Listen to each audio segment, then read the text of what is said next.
உழைக்கும் மக்களுக்கான உரிமையை பெற்றுத்தந்த தினமே மே தினமாக உலகம் முழுவதும் கொண்டாடப்படுகிறது. ஆனால் பல்வேறு தளங்களில் பணிபுரியும் கூலி தொழிலாளர்களுக்கு இந்த உரிமை இதுவரை கிடைக்கவில்லை.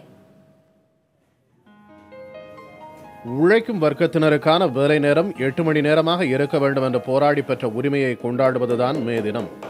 இந்த உரிமை கூலி தொழிலாளர்களுக்கும் கிடைக்கிறதா என்று எண்ணி பார்க்க வேண்டிய அவசியம் ஏற்பட்டுள்ளது.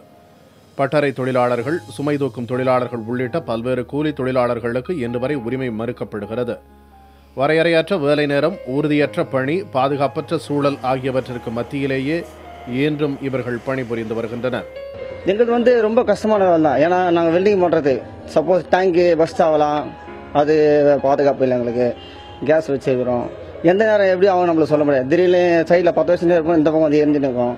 அதுக்கு நல்ல ஒரு முயற்சியாக அரசாங்கம் போனால் நல்லா இருக்கும். எங்களுக்கு ஒரு பண்டிலுக்கு 60 ரூபா கூலி வாங்குறேன், வேலை செய்கிறேன், கட்டுப்படி ஆகல, ரொம்ப கஷ்டமாக இருக்குது. இது கொஞ்சம் ஏற்றி கொடுத்தாங்கன்னா நல்லா இருக்கும். ஏன்னா அங்கேயே தூக்கணும், இங்கே இறக்கணும், ரொம்ப கஷ்டமாக இருக்குது, வெயிலில் முடியல.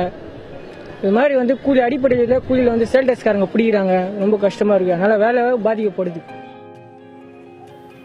ஆண்களுக்கு நிகராக பணிபுரியும் பெண்களுக்கு பாதுகாப்பான சூழல் உருவாக்கி தரப்பட வேண்டும் என தொழிற்சங்கங்கள் வலியுறுத்தி வருகின்றன. முறை சார்ந்த தொழில்துறையினரை போன்றே கூலி தொழிலாளர்களின் நலனும் பாதுகாக்கப்பட வேண்டும் எனவும் கோரிக்கை விடுக்கப்படுகிறது. இவர்களுக்கு சமூக பாதுகாப்பு, பென்ஷன், ஓய்வூதியம் அல்லது மருத்துவ வசதி அல்லது குடியிருப்பு வசதி, இது போன்ற சமூக பாதுகாப்பு கோரிக்கைகளும் இவர்களுக்கு இருக்கிறது. குறிப்பாக இவர்கள் குறித்து எந்த கவலையற்ற ஒரு போக்குத்தான் அரசுக்கு இருக்கிறது என்று நான் சொல்லுவேன். மொத்த உள்நாட்டு உற்பத்தியில் முறைசாரா தொழிலாளர்களின் பங்கே அதிகமாக இருப்பதாக கூறும் தொழிற்சங்கங்கள் அவர்களுக்கான உரிமையை அரசு பெற்றுத்தர வேண்டும் என வேண்டுகோள் விடுத்துள்ளன. வேலையின் போது பாதுகாப்பு இல்லாமல் இவர்களை போன்று இருக்கக்கூடிய உடல் உழைப்பு தொழிலாளர்களுக்கு உரிய பாதுகாப்பும் ஆபத்து காலத்தில் தமிழக அரசு உதவ வேண்டும் என்பது மே தினத்தின் இவர்களுடைய எதிர்பார்ப்பு. புதிய தலைமுறைக்காக ஒளிப்பதிவாளர் செந்தில் குமரனுடன் ராஜ்குமார்.